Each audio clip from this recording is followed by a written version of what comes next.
Good morning students. आज हम लोग यहाँ देखेंगे, कल हमने जैसा पढ़ा था कि फॉरेन एक्सचेंज रेट जो है डिमांड और सप्लाई के बेसिस पे डिसाइड किया जाता है, डिटरमाइन किया जाता है under flexible exchange rate system. आज हम लोग देखेंगे कि अगर डिमांड और सप्लाई में चेंजेस आते हैं, यानी डिमांड और सप्लाई अगर इंक्रीज और डिक्रीज करता है तो इस इक्विलिब्रियम रेट पे क्या इफेक्ट होगा। तो सबसे पहले हम लोग चेंज इन डिमांड को पढ़ेंगे। Effect of change in demand on equilibrium exchange rate. अगर डिमांड इंक्रीज या डिक्रीज करता है तो इक्विलिब्रियम रेट ऑफ एक्सचेंज पे क्या इफेक्ट होगा।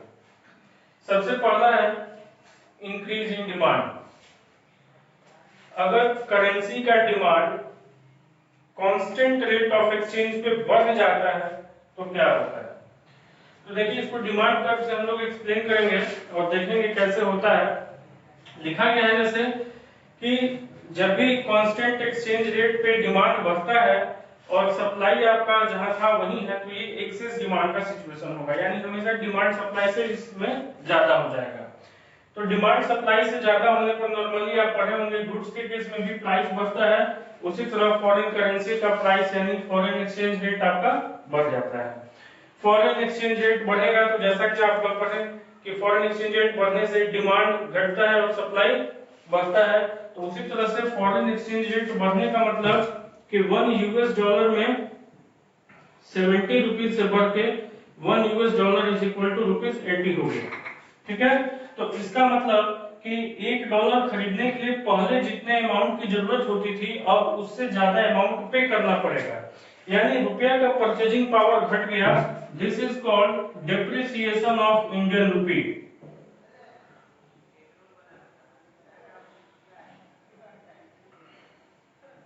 ठीक है, समझिएगा इस बात को।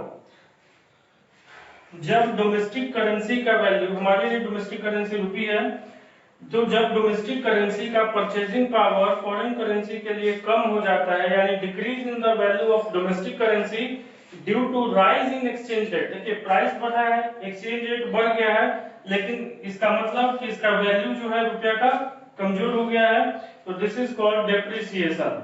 ठीक है, तो कह रहे हैं जब प्राइस बढ़ता है यानी एक्सेस डिमांड राइज हो और एक्सेस डिमांड की वजह से जब प्राइस बढ़ेगा यानी करेंसी का डेप्रिसिएशन होगा। लिखा गया है कि accordingly exchange rate tends to rise, means as a result of excess demand exchange rate, foreign exchange rate tends to rise, implying depreciation of domestic currency.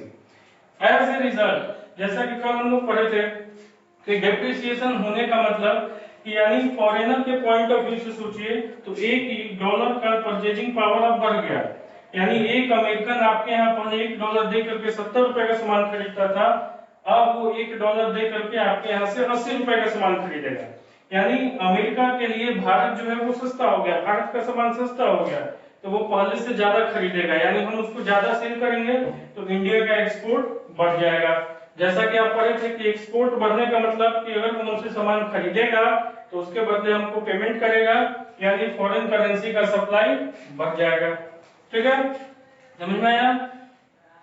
Increase in demand की वजह से excess demand का situation rise होता है, excess demand की वजह से exchange rate बढ़ना शुरू होता है, एक्सचेंज रेट बढ़ने का मतलब करेंसी का वैल्यू डेप्रिसिएट करता है, जिसकी वजह से फॉरेनर के लिए हमारा डोमेस्टिक गुड सस्ता होगा और वो पहले से ज्यादा खरीदना शुरू करेगा, जिससे हमारा एक्सपोर्ट बढ़ जाएगा। इंडिया के पॉइंट ऑफ व्यू से सोचते हैं कि एक इंडियन के लिए पहले $1 का सामान खरीदने के लिए 70 रुपए पे करना पड़ता था, अब 80 रुपए पे करना पड़ेगा, यानी भारत के लिए अमेरिका का सामान जो है वो महंगा हो गया। American goods become costly for Indians, that's why import declines, यानी महंगा होने की वजह से इंपोर्ट जो हम दूसरे देश से खरीदना वहां से कम कर देंगे तो हमारे यहाँ का इंपोर्ट कम हो जाएगा।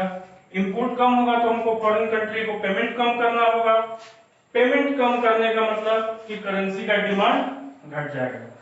तो वही चीज आगे यहाँ लिखा गया है कि and imports decrease means demand for foreign exchange contracts, यानी पेमेंट नहीं करेंगे या कम करेंगे, कम खरीदेंगे तो करेंसी का डिमांड भी कम करेंगे, और इस तरह से सप्लाई का बढ़ना और डिमांड का घटना, एक्सचेंज रेट बढ़ने पर सप्लाई का बढ़ना और डिमांड का घटना, ये प्रोसेस तब तक कंटिन्यू चलेगा जब तक कि फिर से डिमांड और सप्लाई इक्वल नहीं हो जाता है।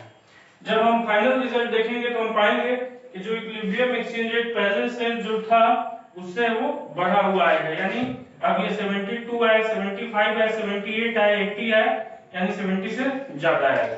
ठीक है, तो इंक्रीज इन डिमांड का जो फाइनल रिजल्ट मिला हमें, इंक्रीज इन डिमांड का फाइनल रिजल्ट क्या मिला कि एक्सेस आपका इक्विलिब्रियम एक्सचेंज रेट जो है वो बढ़ जाता है।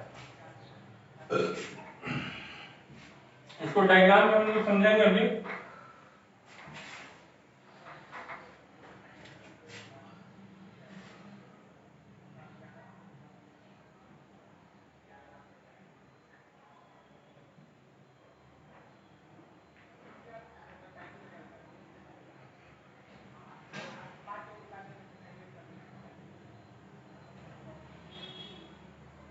ये ओरिजिनल डिमांड एंड सप्लाई, ये इक्विलिब्रियम रेट ऑफ एक्सचेंज, ठीक है। What is the initial equilibrium exchange rate? In case of increase in demand, demand curve shift to right. Increase in demand की वजह से डिमांड कर्व डी से shift करके D1 rightward shift कर गया। अब ये नया डिमांड कर्व सप्लाई से इवन पॉइंट पे इंटरसेक्ट किया है, यानी सेम प्राइस पे डिमांड बढ़ जाने से इक्विलिब्रियम पॉइंट शिफ्ट कर गया।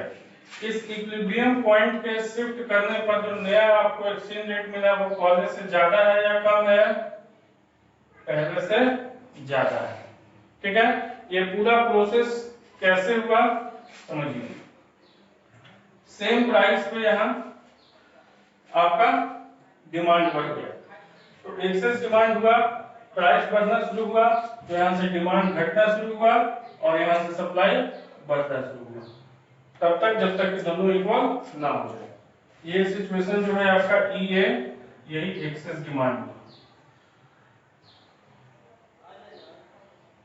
ठीक है, यानी as a result of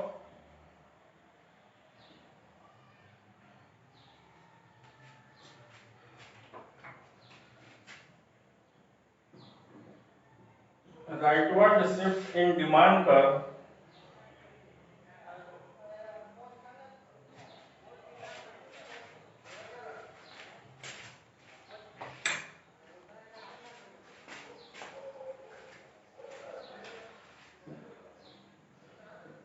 equilibrium point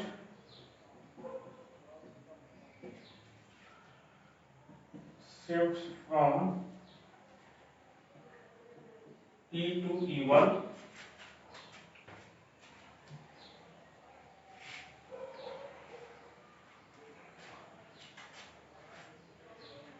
EA shows excess demand,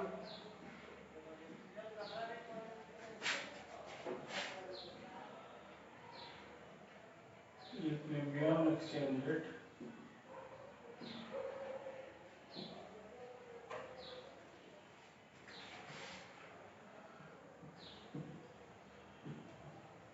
rises from OR to OR1। ठीक है, इसमें दिखाया गया कि इनिशियल जो है वो OR इक्विलिब्रियम एक्सचेंज रेट था, डिमांड के राइटवर्ड शिफ्ट करने की वजह से ये जो है एक्सेस डिमांड का सिचुएशन राइज हुआ, जिससे एक्सचेंज रेट आपका बढ़ना शुरू हुआ, उसकी वजह से सप्लाई भी यहाँ पे बढ़ना शुरू हुआ और डिमांड घटना शुरू हुआ, यानी दोनों में अपवर्ड मूवमेंट। और ये तब तक कंटिन्यू रहा जब तक कि दोनों इवन पे इक्वल ना हो।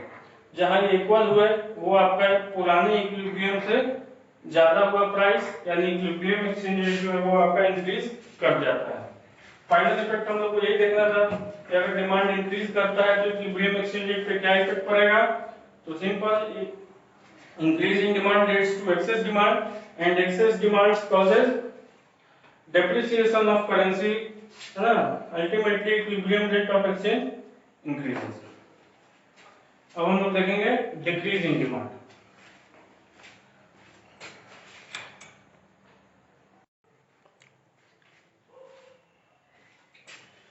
तो हम लोग देखेंगे आगे डिक्रीज इन डिमांड। अगर डिमांड घटता है तो इक्विलिब्रियम एक्सचेंज रेट पे क्या इफेक्ट पड़ता है। लिखा गया कि जब कांस्टेंट एक्सचेंज रेट पे डिमांड घट जाए तो डिमांड कर्व में लेफ्टवर्ड शिफ्टिंग होता है। ठीक, यहाँ डायग्राम में हम लोग समझेंगे। ये आपका इनिशियल डिमांड और सप्लाई कर्व हो गया करेंसी का, ये इनिशियल एक्सचेंज रेट हो गया। ठीक है,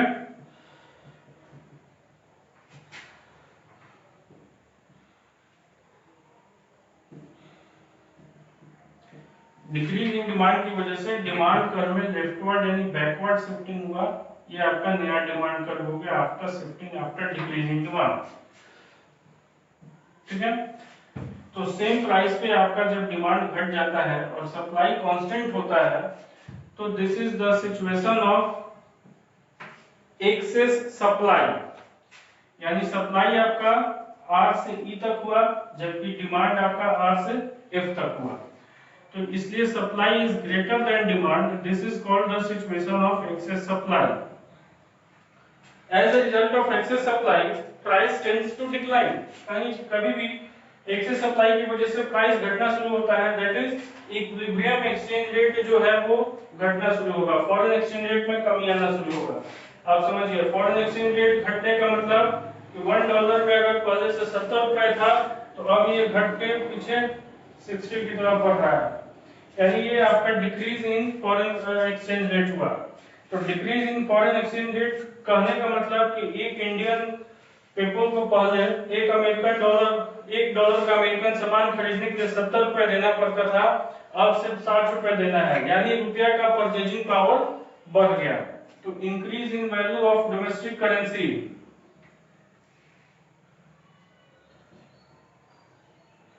increase in value of domestic currency, domestic currency का वैल्यू बढ़ गया, किस वजह से? Going to fall in foreign exchange rate, foreign exchange rate घटने की वजह से वैल्यू बढ़ गया, this is called appreciation of domestic currency,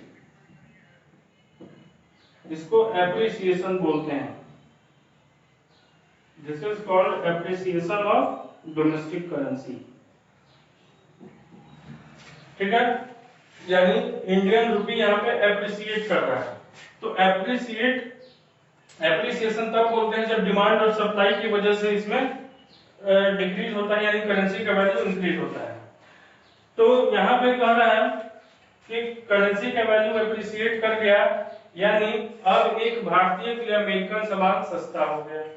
तो जब अमेरिका का सामान हमारे लिए सस्ता होगा तो हम अमेरिका से ज्यादा खरीदेंगे, तो इसलिए हमारा इंपोर्ट बढ़ जाएगा। देखिए यहाँ लिखा गया है because of appreciation imports increase, import करने का मतलब ज्यादा से ज्यादा इंपोर्ट करेंगे तो हमको फॉरेन कंट्री को पेमेंट भी ज्यादा करना होगा, फॉरेन करेंसी का पेमेंट यानी फॉरेन करेंसी का डिमांड क्या होगा? बढ़ जाएगा। ठीक है, यहाँ समझिए, एक्सेस सप्लाई में प्राइस घटना शुरू हुआ, करेंसी का वैल्यू एप्रिसिएट किया, इंपोर्ट बढ़ा, यानी करेंसी का डिमांड बढ़ना शुरू हो जाएगा। तो ये डिमांड कर्व में यहाँ से मूवमेंट नीचे की तरफ होना शुरू हो जाएगा। ठीक है, आप 11th में पढ़ चुके होंगे कि डाउनवर्ड मूवमेंट डिमांड कर्व में जो होता है वो इंक्रीज को इंडिकेट करता है। ठीक, उसी तरह से इसके अपोजिट अब एक अमेरिकन के पॉइंट ऑफ व्यू से सोचिए, $1 पे करके एक अमेरिकन पर्सन पहले 70 रुपए का भारत से सामान खरीदता था, अब उसको $1 पे करने पर 60 रुपए का ही सामान मिलेगा, यानी भारत जो है अमेरिका के लिए महंगा हो गया। तो अब वो हमारे यहाँ से सामान कम खरीदेगा, यानी डॉलर का परचेजिंग पावर घट गया है, तो यहाँ डॉलर का डेप्रिसिएशन हुआ, इंडियन रुपी का एप्रिसिएशन हुआ। हमारे यहाँ से कम खरीदेगा तो हमारा एक्सपोर्ट घटेगा, और एक्सपोर्ट घटने का मतलब कि फॉरेन करेंसी से हमारे यहाँ फॉरेन करेंसी का सप्लाई कम हो जाएगा, यानी लिखा गया कि supply of forex contracts.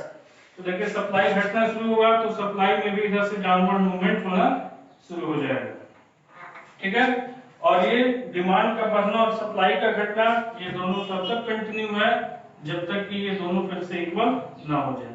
Ultimate result क्या मिला आपको कि इक्विलिब्रियम एक्सचेंज रेट पहले से घट गया। ठीक है, तो नॉमिनल एक्सचेंज रेट और पार एक्सचेंज रेट और इक्विलिब्रियम एक्सचेंज रेट डिक्रीज है।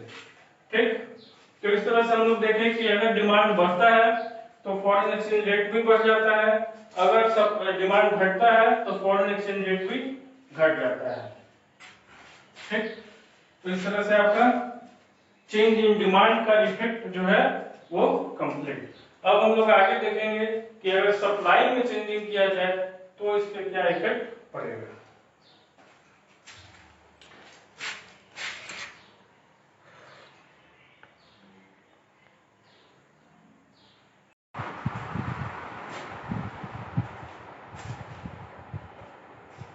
अब हम लोग देखेंगे आगे सप्लाई में होने वाले चेंज की वजह से कैसे इक्विलिब्रियम एक्सचेंज रेट अफेक्टेड होता है। तो इंक्रीज इन सप्लाई का मतलब कि कांस्टेंट एक्सचेंज रेट पर सप्लाई बढ़ जाएगा, डिमांड जहां था वहीं रहेगा, तो सप्लाई डिमांड से ज्यादा होगा तो एक्सेस सप्लाई होगा। और जैसा कि हम लोग पिछले सिचुएशन में पढ़े कि एक्सेस सप्लाई की वजह से फॉरेन एक्सचेंज रेट घटना शुरू हो जाता है, यानी प्राइस घटना शुरू हो जाता है। प्राइस घटने का मतलब कि डोमेस्टिक करेंसी का एप्रिसिएशन हो जाएगा, और एप्रिसिएशन की वजह से जो है आपके देश का एक्सपोर्ट घटेगा। एक्सपोर्ट घटने का मतलब कि फॉरेन करेंसी का सप्लाई घटेगा, और इंपोर्ट बढ़ जाता है। इंपोर्ट बढ़ने का मतलब कि करेंसी का डिमांड घटता है, और इस तरह से यहाँ भी फिर से सप्लाई का घटना यानी एक्सपोर्ट का घटना और डिमांड का बढ़ना, इंपोर्ट का बढ़ना, डिमांड का बढ़ना, ये तब तक कंटिन्यू रहेगा जब तक कि फिर से इक्विलिब्रियम न हो जाए। क्योंकि एक्सेस सप्लाई का सिचुएशन था तो अल्टीमेट रिजल्ट क्या मिलेगा कि इक्विलिब्रियम एक्सचेंज रेट आपका घट जाता है। जो आपका सिचुएशन डिक्रीज इन डिमांड में था वही सिचुएशन इंक्रीज इन सप्लाई में होगा। बस डायग्राम के इफेक्ट को समझना है, क्योंकि वहां हम लोग डिमांड कर्व में चेंज किए थे, यहाँ सप्लाई कर्व में हम लोग चेंजिंग करेंगे।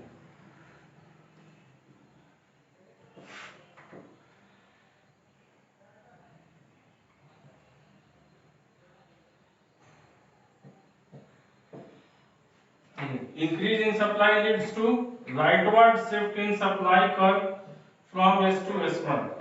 Rightward shifting in supply curve at the constant exchange rate implies the situation of excess supply. यानी EF is the situation of excess supply. ठीक है? As a result, foreign exchange rate tends to decline, and due to decrease in foreign exchange rate, exports decrease. That is, supply of foreign exchange decreases, and supply decreases means downward movement along supply curve, and increase in imports implying downward movement along demand curve. And this process of downward movement along supply and demand curve continues till equilibrium is restored again. Ultimately, the new equilibrium rate of exchange decreases from OR to OR1. ठीक है? तो इसमें हम लोग यही देखें कि demand curve और सप्लाई कर्व D और S इनिशियल डिमांड और सप्लाई कर्व थे जो पॉइंट E पर इंटरसेक्ट कर रहे थे, जिसकी वजह से OR आपका इक्विलिब्रियम रेट ऑफ एक्सचेंज हुआ। As a result of increase in supply or rightward shift in supply curve from S to S1, EF indicates the situation of excess supply. Due to excess supply, market price tends to fall, supply contracts, and demand extends till equilibrium is restored at point E1. Thus, equilibrium is restored through demand and supply, and ultimately equilibrium exchange rate falls from OR to OR1. ठीक है? इसी तरह इसके opposite हम लोग देखेंगे decrease in supply.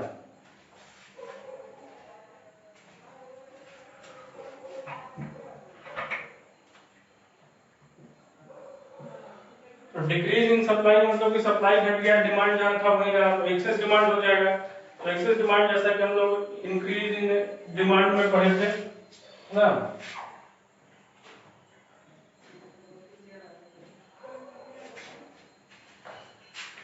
causes excess demand.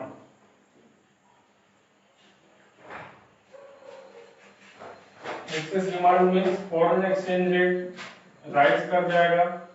Foreign exchange rate rise करने का मतलब 60 to 70 जाने का मतलब कि depreciation.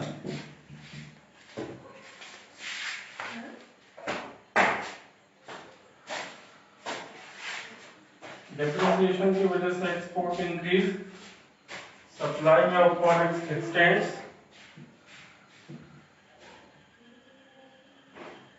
And imports decrease. Import घटने का मतलब कि डिमांड जो है फॉरेन करेंसी का वो भी घट जाएगा और अल्टीमेटली फॉरेन एक्सचेंज रेट बढ़ जाता है। उस डायग्राम को हम लोग देखेंगे।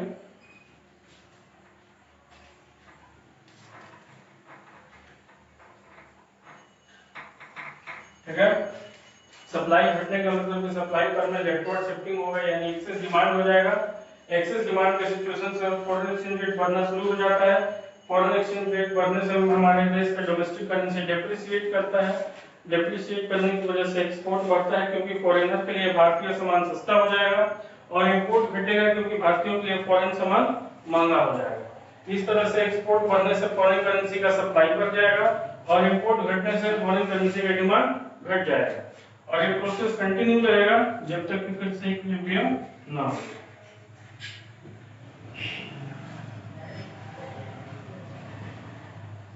ये इनिशियल सप्लाई का, इनिशियल डिमांड। सप्लाई डिक्रीज कर दिया, ये बैकवर्ड शिफ्टिंग सप्लाई कर में,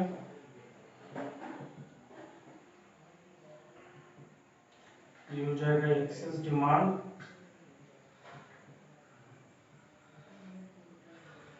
और ये दोनों मूवमेंट होगा।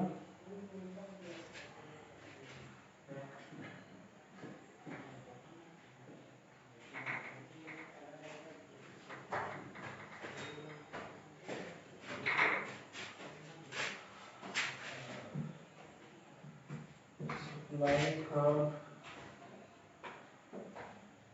shifts to left,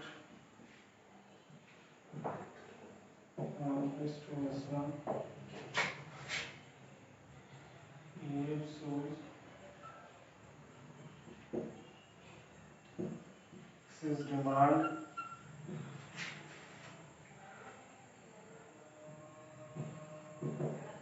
equilibrium point,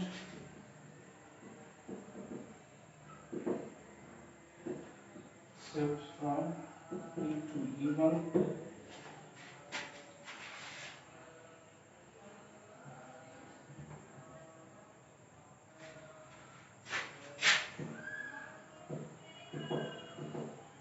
Equilibrium,